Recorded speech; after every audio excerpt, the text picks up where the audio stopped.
Hello friends. तो आज के इस सेशन में हम डिस्कस करने वाले हैं कर्नाटका सेट 2018 का जो बायोकेमिस्ट्री के क्वेश्चंस थे उनको हम डिस्कस करने वाले हैं। तो न्यूमेरिकल्स भी थे बायोकेमिस्ट्री के सेक्शन में as well as informative questions भी थे, थ्योरेटिकल क्वेश्चंस भी थे, तो उनको हम वन बाय वन डिस्कस करते हैं। क्वेश्चन का लेवल ज्यादा टफ नहीं था, मॉडरेट लेवल के क्वेश्चंस थे, तो एक बार हम कंसिडर करते हैं। Which element is replaced by strontium 90 in bones? तो बोन्स के अंदर स्ट्रोंटियम 90 जो है वो किसको रिप्लेस करता है? तो हमें पता है कैल्शियम जो है वो रिप्लेस होगा बाय स्ट्रोंटियम 90, क्योंकि स्ट्रोंटियम 90 की जो केमिकल एंड फिजिकल प्रॉपर्टीज होती है वो कैल्शियम की तरह होती है, और उसको हम कहते भी है बोन सीकर्स।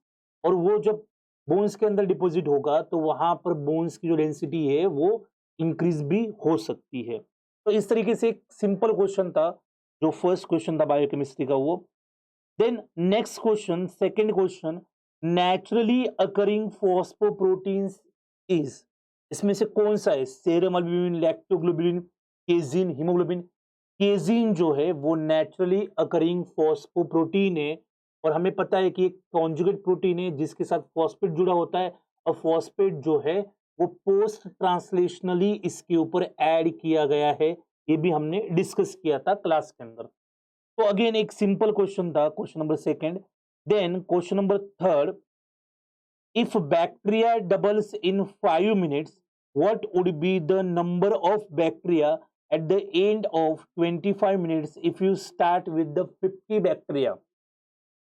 5 मिनट का डबलिंग टाइम है, 25 मिनट्स आपने टाइम दिया है, स्टार्टिंग में 50 बैक्टीरिया थे, तो इसके लिए फॉर्मूला बड़ा सिंपल आता है, NT is equal to N0 into 2⁻n, where NT is population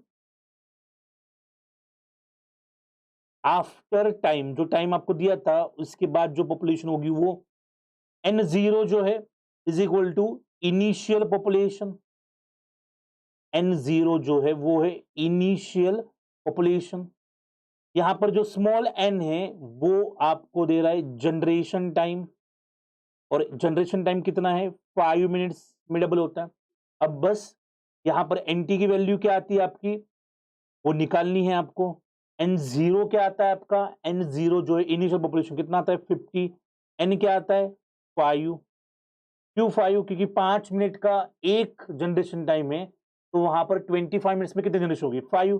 बस सिंपली फॉर्मूलाज के अंदर वैल्यू पुट करो। N0 इनिशियल पॉपुलेशन कितना है? 50 इंटू 2⁻n जनरेशन टाइम कितना है? यहां पर 5।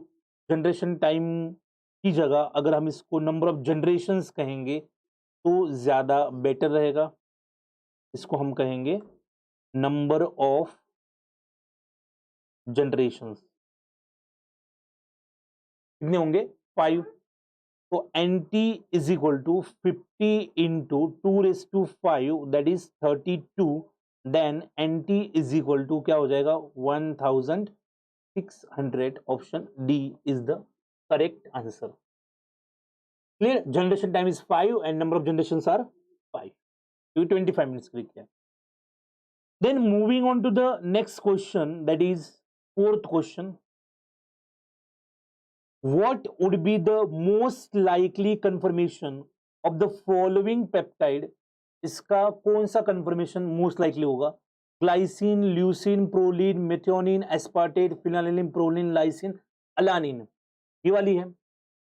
अब अगर यहां पर आप देख रहे हो बार बार प्रोलीन आ रहा है, यहां पर बार बार प्रोलीन आ रहा है, तो अल्फा हेलिक्स तो नहीं बनेगा, कि प्रोलीन को हम क्या कहते हैं?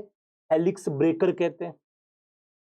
अब यहां पर बीटा शीट और 310 हेलिक्स के लिए भी हमें कुछ यहां पर कैरेक्टरिस्टिक चाहिए, वो पर्टिकुलर अमीनो एसिड के, वो यहां पर नहीं दिख रहे। तो ये जो पेप्टाइड आपको दिख रही है जिस अमीनो एसिड से ये बनी है, वो यहां पर कौन सा कंफर्मेशन फॉर्म करेगी? रैंडम कॉइल वाला कंफर्मेशन फॉलो करेगी। जैसे हम कहते हैं कि प्रोटीन के सेकेंडरी स्ट्रक्चर में अल्फा हेलिक्स होता है, बीटा शीट होता है, 310 हेलिक्स होता है, टर्न होता है, लेकिन हम कहते हैं कि रैंडम कॉइल मतलब कोई भी स्पेसिफिक स्ट्रक्चर वहां पर ना दिखाई दे, तो उस कंफर्मेशन हम क्या कहते हैं वहां पर random coil.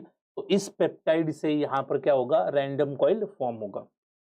Then question number 5, इसमें कहा है obligate anaerobes means. Obligate anaerobes का मतलब क्या होता है, use oxygen as a final electron acceptor.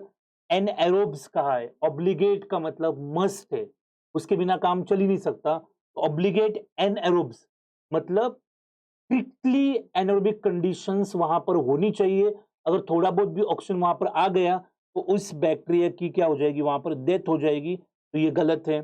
Do not use oxygen as a final, yes ये दिस इज ट्रू। ऑक्सीजन के कांटेक्ट में नहीं आने चाहिए।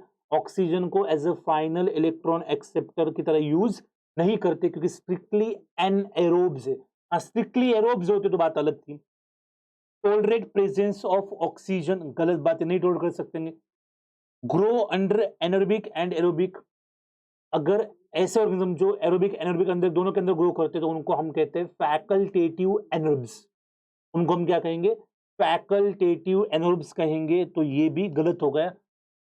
ऑब्लिगेट एनरोब्स मतलब स्ट्रिक्टली वो कहां पर ग्रो करते हैं, एनएरोबिक एनवायरनमेंट में, वहां पर ऑक्सीजन बिल्कुल भी नहीं चाहिए। Then next question number 6. Which of the following processes occur exclusively in the cytosol of an eukaryotic cell? तो ग्लाइकोलिसिस तो होती है साइटोसोल के अंदर, लेकिन टीसीए जो है, try carboxylic citric acid cycle जो है, वो माइटोकॉन्ड्रिया के मैट्रिक्स के अंदर होती है। कहां पर होती है, माइटोकॉन्ड्रिया के मैट्रिक्स के अंदर। Glycolysis and fatty acid biosynthesis, glycolysis तो ऑप्शन हो ही नहीं सकता। सॉरी, ग्लाइकोलिसिस साइटोसोल में पूछा है, यस बिल्कुल सही है। जो glycolysis and fatty acid biosynthesis बिल्कुल सही है। Fatty acid biosynthesis and beta oxidation गलत है। फैटी एसिड बायोसिंथेसिस तो हो सकती है साइटोसोल में, लेकिन ऑक्सीडेशन जो होता है, बीटा ऑक्सीडेशन, वो पेरोक्सिसोम और माइटोकॉन्ड्रिया में होता है, वो साइटोसोल में नहीं होगा। टीसीए साइकिल अगेन माइटोकॉन्ड्रिया के मैट्रिक्स में होती है, तो ये गलत है। क्लियर है। तो इस तरीके से ये 6 क्वेश्चन बिल्कुल इजी था। देन क्वेश्चन नंबर 7 जो है 15 microgram of amylase, that is molecular weight 150 kilodalton, acts on starch to produce maltose. Clear? If at maximal velocity the enzyme released 6.84 mg of maltose, molecular weight 342 per minute, what is the turnover number? तो आपको यहाँ पर turnover number पूछा है। तो formula simple सा है, V max is equal to K cat into ET। Clear है। सबसे पहले हम क्या करते हैं, यहां पर निकालते हैं मोल्स ऑफ अमाइलेज एंजाइम। हम क्या निकालते हैं, moles of amylase enzyme, that is ET. कितना है, 15 माइक्रोग्राम ऑफ अमाइलेज। अगर ये 15 माइक्रोग्राम है, मॉलिक्यूलर वेट कितना है इसका, 150 किलो डाल्टन। तो यहां पर 150 into 10 to the power 3 gram. Clear है। अब नेक्स्ट अगर इसको कन्वर्ट करें तो 15 इंटू माइक्रोग्राम है, तो 10 टू दी पावर -6 जी। और यहां पर 150 है, तो 150 में से 10 यहां पर लाते हैं और 15 इंटू 10 टू दी पावर 4 ग्राम करते हैं। 15 से 15 को जाने दीजिए, और जो ईटी की वैल्यू आपकी आएगी वो क्या होगी, यहां पर 10 टू दी पावर -10 होगी। ये तो आपने ईटी निकाला। आपको वी मैक्स निकालना है, ईटी तो हो गया, वी मैक्स निकालना है। तो if at the maximum velocity the enzyme release 6.84 mg of maltose, 6.84 mg of maltose. तो अब V max is equal to 6.84 into 10 to the power -3, इतना आएगा, अपॉन यहां पर इसका मॉलिक्यूलर कितना दिया है, 342 दिया है। तो इसको डिवाइड करो 342 से, क्योंकि ये वाला जो होगा वो क्या होगा, ये वाला जो होगा वो क्या होगा, मल्टीप्लाइड, तो 342 डिवाइडेड 6.84 इंटू 10⁻³ डिवाइडेड बाय 342, तो यहां पर क्या आ जाएगा, अप्रोक्सीमेटली ये आ जाएगा 0.02। तो V मैक्स जो है ये 0 को यहां पर जाने दो, V मैक्स कितना आ जाएगा 2 इंटू 10⁻⁻5 कितना आ जाएगा।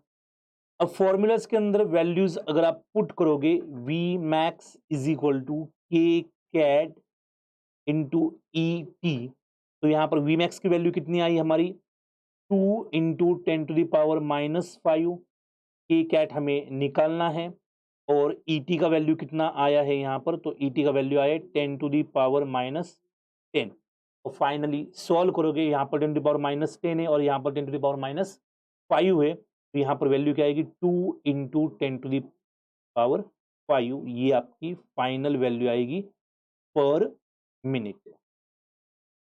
क्लियर है, इतना सिंपल सा यहाँ पर कैलकुलेशन हमारा आएगा। Option first is the correct option. Simple सा फॉर्मूला लगाना है और उससे आपको आंसर मिल जाएगा। Then question number 8, the major amphibolic pathway in almost all living organism is, almost सारे लिविंग ऑर्गेनिज्म के अंदर जो एम्फीबोलिक पाथवे है वो कौन सा है, तो यहां पर हम कह रहे हैं एक ग्लाइकोलिटिक पाथवे है, ग्लाइकोलिटिक जो है एम्फीबोलिक नहीं। पहले मतलब एम्फीबोलिक का मतलब क्या है, एम्फीबोलिक का मतलब जहां पर एनाबोलिज्म भी हो सकता है उस पाथवे में और कैटाबोलिज्म भी हो सकता है, सिंथेसिस और डिग्रेडेशन के रिएक्शन भी हो सकते हैं, उस पाथवे को हम कहते हैं एम्फीबोलिक।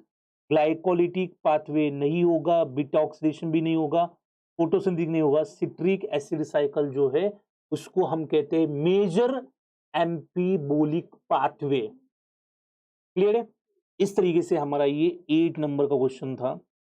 Then thank you so much for watching this video, like our videos, share करो, चैनल को हमारे सब्सक्राइब करो, अभी तक आपने नहीं किया है तो बेल आइकन को प्रेस करो ताकि आपको रेगुलर नोटिफिकेशंस आते रहे। तो once again thank you so much.